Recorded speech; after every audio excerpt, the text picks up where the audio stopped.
Welcome, everyone. I'm here with Diane. We're going to talk about how she was able to thrive as a real estate agent for over 30 years. She's now an icon with EXP, and she's been able, more importantly, to build what it sounds like, and we're going to dive into it pretty soon, her life around her business and not the other way around, which I think most agents get wrong. So, Diane, welcome. Welcome. Thank you so much for coming on. I love to share and to help new agents, especially. Yeah, Diane Cardano Casaccio. I'm outside of Philadelphia. Been in business 31 years. I grew up as a realtor because my father was a custom home builder. So I was 5 years old showing people around custom homes because the other siblings did not want me around. I was the youngest of four. So I started showing people through sample homes, and I decided at that point that I was going to be a realtor. Not really so. Actually, I graduated with an MBA in marketing, and I decided I would go into corporate America, tried that for 8 years, and realized I had a calling for real estate. So I started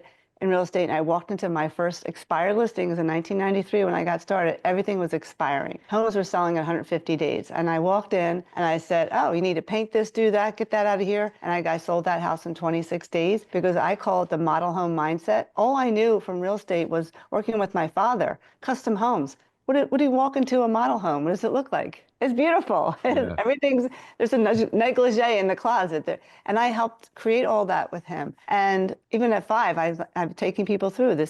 I sold garages painted. I sold basements painted. So when I walked in, I started doing that. I sold that house, and then I got a referral from that one. I sold that house, and I kept going after expired listings. They called me the expired listing queen because I taught people the real way of doing real estate is to get your house into your mindset to change it. Divorce yourself from your asset. This house is no longer the home that you own. This is an asset you bought 20, 30 years ago. It's time to sell your home. So you have to make it look like something people want to buy. Mm. I'd walk in, the people had wallpaper on ceilings, and this is back when they had that contact paper on the Yeah. ceiling. There was no MLS either. There was like a dial-up modem and everything, and a book and everything like that. So when I went to my first listing and I started pointing things out, I was like, this is natural for me. They're like, no one's ever talked to us about like that. No one's ever said things like that to us. I'm like, okay, let's do it. Got my first listing. My brokers gave me an agent who was more experienced to help me with the paperwork, and she kind of co-did it with me, so I learned about the process, and we sold that really quickly. I just kept doing it. I had 14 listings in 7 months. 12 expired and 2 were referrals. Yeah, so that's how I started in real estate. And then went from Century 21 for a year and a half to Remax. Then 5 years later, 1998, bought my own Remax, they called it a satellite office. Yep. And then I went to Cardano Realtors, my own business, 10 years after that. And then I did EXP during COVID because I wanted to get more exposure to my listings globally. Love it. So obviously your insider listing accelerator program at getlistings.com, you Yeah. do YouTube ads, you do a bunch of different strategies as well. Can you walk us through what do you do? I know like it's not just like one specific thing. So yeah, can you walk us through like Yeah. your multiple different strategies to Yeah. acquire listings? I joined Joe Stumpf's buy refer only business when I first got into the business to learn how to teach me how to build by referral. So I have a nice referral base. So part of my day is calling past clients. I have my top 160 of my 800 clients that I actually mail to. So I have all that going on. So that's just one little piece of the puzzle. And since 2008, I've been doing seller seminars. So I built a pool of home sellers waiting to sell, and I call them my future home seller pool. And so I do a lot of that. I mean, because that's how I built my listing business. Because in 2008, I think it was 2007, I was walking a buyer through the house, and I said to myself, what am I doing here? I need to be doing listings. I'm wasting my time. At that point, I hired a buyer agent, and I stopped showing houses, and I just went after listings. I just made it mindset up here that I'm going to be a listing-based realtor, and that's it. And that's when I started doing the seminars where I meet one, even if 2 people showed up, I didn't care. I just meet people, and then you help them, and then I build a little letter program. I send out little letters to them, letting them know what's going on with the market. Then my pool grew to 50 people and 100 people, and every year I do the seminars 3 times a year, and I would get a good 10 listings from that, plus my sphere, and then I became a 60-40 listing. I was 60-40 buyer before that, and then it's 70-30, and then it kept growing to be now probably 90-10. I mean, the 10% of the buyers, I just can't help people calling me. And I don't work them, I give them to my buyer agent who I have. So that's kind of how I start. That's my day. So I was talking to people who are, besides playing golf, because I am a USGA amateur, senior amateur, and I play a lot of golf. And that was what real estate lets me to do. When you have a listings-based business, you're not running around with buyers. You're just selling houses and you're listing homes. People come to you. I love it. That's also what we preach, building a listing-based business. So what difference, like tangibly, does that make in your day-to-day life? Like being a listing agent versus a buyer agent running around all the time. Well, being a listing-based business means that I have a system around that that allows me pretty much my weekend. First of all, your weekends, I don't do open houses. Someone else does them for me. You can find any agent do open house for you. And I don't need there to show my listing, right? Because I'm a listing agent. I don't show my listings. Other agents show my listings. And all I need to be is available on Monday mornings because since like 2012, my listings were selling in a weekend. When the pandemic hit, everybody had to do it that way because that's what society just put us all in there. But I was doing that 8 years before that. So the listing-based business that I have has allowed me to play golf, to have time with family. I have more time to develop systems and processes to get me further out and further out of the listing process. So what recently we've done, we put together a system so that every home seller, when they come to work with us, not only do they get their own Google Drive and they have their own way of uploading files, we now put a system together of little videos of teaching them what's happening next. Because a lot of people don't know what you're doing, especially if you're a listing that's sitting on the market. They'll never leave you if you call them once a week or you put notes together. So what I've done is as a listing-based business, is put a system together where the sellers have access to their notes. Everything's on the WhatsApp because we have people from the Philippines that work our listings, and everything is at their fingertips. So we're having photos today. Here's a video to show you what's happening with what we'll do at photos and what your responsibilities are. And they watch the 1 or 2 minute video. And we're doing it now with HeyGen. We just took all of our scripts, we're rewriting them, and we're making them a little HeyGen. Because it's not just me there, or maybe it's my HeyGen avatar. Yep. I think I put this together. So it's like replacing yourself in a way where people think that you're still there, but you're not. And that is amazing. Last winter I was away a lot. I was in Hilton Head in Florida. I was away for most of the winter. I think it's when I met you. And people would want me to list their house. I said, well, I do virtual showings first, but I'll send an agent out there and they'll show me your house through the iPad on a Zoom meeting. Yep. And I can decide whether or not your home is something I want to work with, because I might not want to work with them, right? Interesting. So talking about meeting me and the team, did you remember how you came across me online, or how did you find out about us? Well, I am just starting out with YouTube at the time. I had like 400 viewers, and I knew that you talked about YouTube ads. I've always wanted to do the YouTube ads, but the learning curve is crazy. If somebody could pay money to, and they do it for me, and then show me how to do it, that would be great. So that's what I saw. I think it was either on Instagram. I think it was on Instagram. Yeah. That I saw that, and I've always wanted to do ads. And I was like, wow, this is something that I can get involved in, and this is my mindset. It's listing based and it's futurized. I love that. So, what differences did you see when you started running YouTube ads? Did that help with your channel? Because I Yeah, know you well, already had a yeah. channel going on. Did you like hear past clients or people that you know and in real life tell you, "Hey, I saw your videos." Did any of that happen or? Well, I already doing the YouTube videos, but I did get a bump, I think, with my YouTube viewers, and I think the YouTube algorithm, because I had so many, that one video, it was video number 5. And plus, I'm pretty good on the video. And then I did them again. I redid my ads, I did it outside. I just think that if you're committed to do it, you need to commit it to getting yourself used to being on camera. And people will see your authenticity if you just be yourself, right? So when I first got started with that, I was like, I saw the one video. I think I already have like 8,000 views on this one of the 7 videos, and it really gave me a boost. It's just another face out into your community, because Montgomery and Bucks County is my community, and people see me. Oh, plus I'm a radio person, so I do radio. I've been doing radio ads since 2008 with conservative talk radio. But I mean, your program definitely puts your face out into your community, no doubt about it. It sounds like in 2008 you started to implement new things, right? Like you did the radio. That's when you made a switch in your business or a switch in direction at least. Yep. What is it that happened? Like, what is it that happened that year that, caused you Great to start Recession. like thinking differently? The Great Recession, right? That's when the market crashed here in the United States. Yeah. Yeah, so things were going like this, and then they came down. Foreclosures were so high, and things just were having a hard time to sell. So I felt like I was going kind of backwards to 1993, where I was going into a market where there was a lot of expired listings and people needed help. So for me, it was perfect. This is my thing. I help people who couldn't sell their home. That's my motto. I guarantee people that if you put me against somebody else, I will sell your house for more money because I just have, a different mindset, because Mm. people walk in with commission check, I That want a commission check. that's exactly what I want to touch on, your different mindset, right? Because back in 2008, correct me if I'm wrong, but I assume most agents would have just, taken the other route and like be like, I'm done.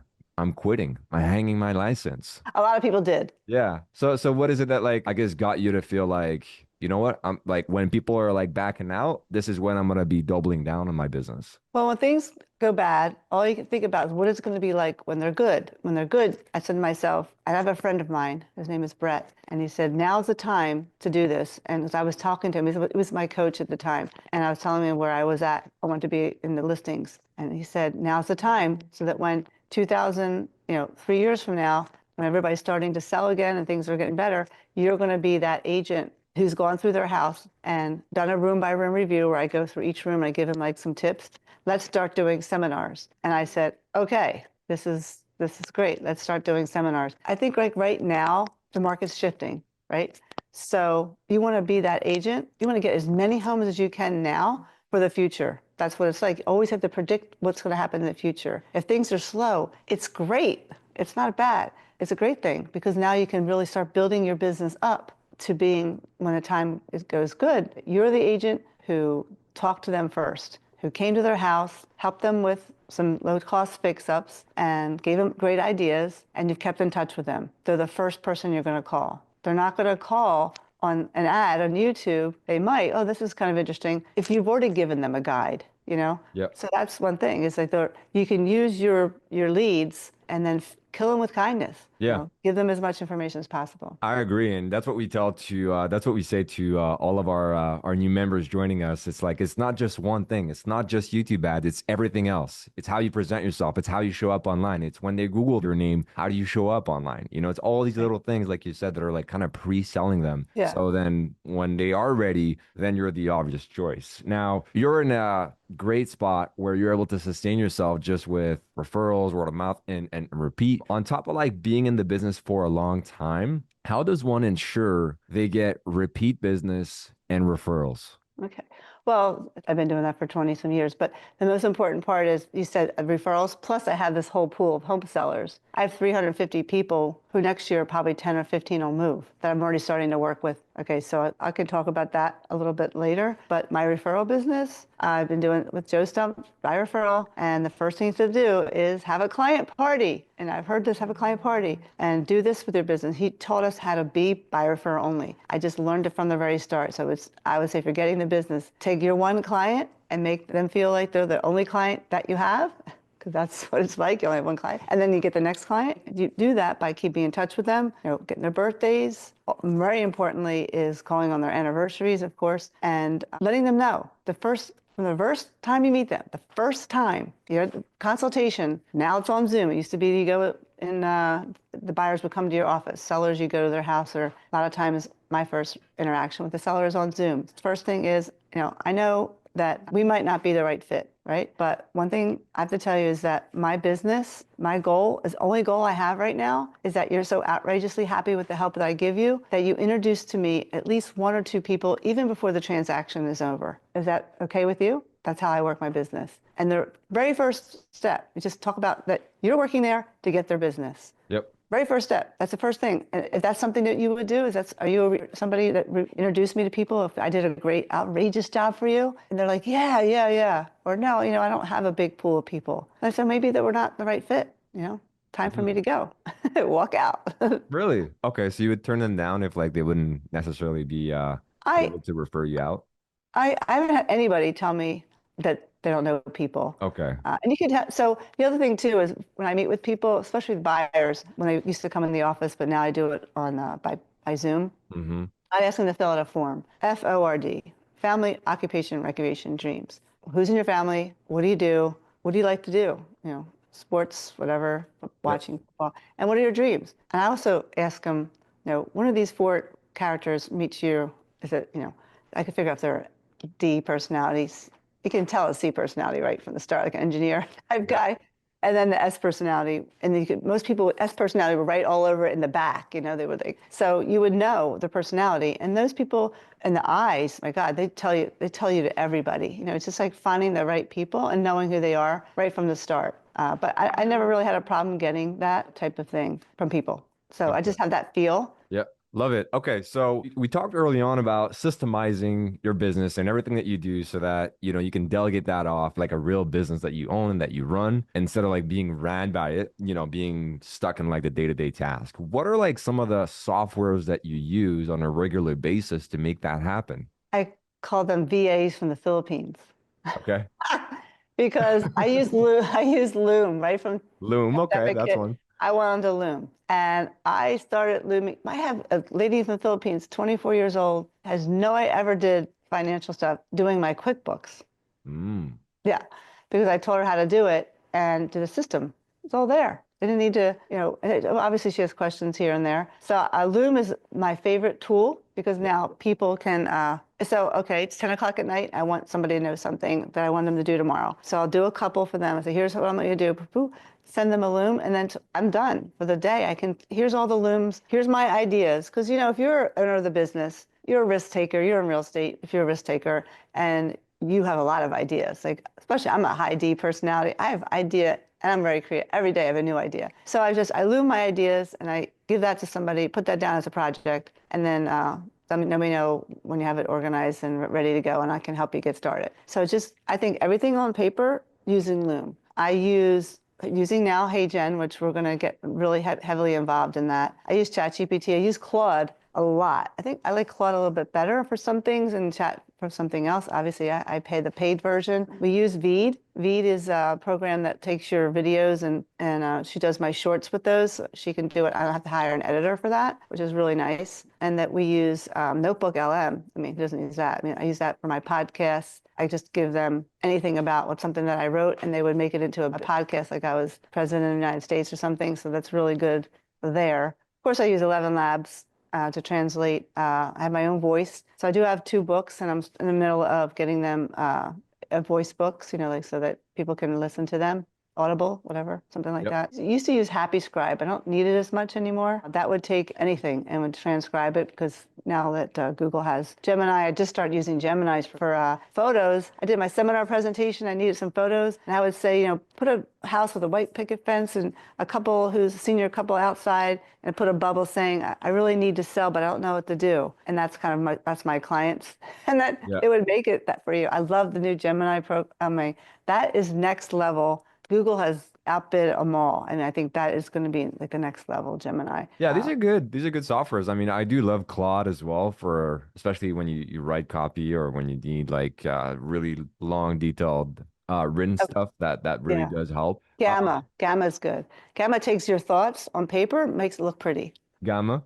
Yeah, Okay, that's a good one. yeah, I'll yeah. I'll I'll also look into it. Okay, to finish off, Diane, if you had to start from scratch in a brand new market where you knew no one, and Mm. in 6 months you had to get back to your usual production, what would you do? 6 months. Well, I would team up with another real estate team, like a really good team, and they would love to have me because I would probably teach them something. So, and I would just feed off of their leads in the beginning. But I think that if I depends on where I am. Like right now, I'm in Hilton Head, and I plan on getting my license down here, even though I don't really probably need to, just for fun. And how would I thinking about if I would do it in a resort area? It depends on what area you're in. If it's a resort area, say if I'm in a regular town, say if my own town. I was in Philadelphia trying to get back, and I would start off with a memory jogger of everybody that I know and start asking them. I got into real estate, but I wouldn't say it that way. I would talk to them saying, I am on the hunt for future home sellers. I help people get their home ready for sale. Don't say you're a realtor, and I help people get ready for sale. And I have a whole team of people that I can bring over to your house to give you some low-cost fix-ups. Love to come over to your house, no obligation. I'm just getting started, like to see what different houses and what we could do, and I can give you some free advice, and they would help me. Like just ask people to come into their house. That would be a great idea. I just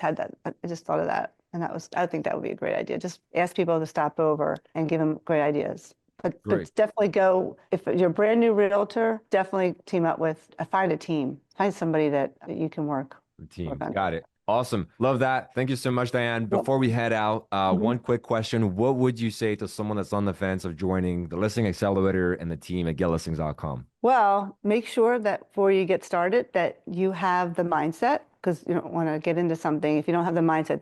Could be a longer term thing and you don't have that listing based mindset. And the leads are there and they come into your box. And if you're committed and you're spending the money for the program, make sure you have you do the role playing and just be committed. Watch all the videos. It's a way of building your muscle. And the muscle is your accountability muscle. You're actually doing something and you're doing it every day, like a system muscle. It's a great learning tool. I mean, you have so much stuff on your classroom that I think it's really good for people to learn exactly what they need to do and say. And the people on your role play calls are really funny.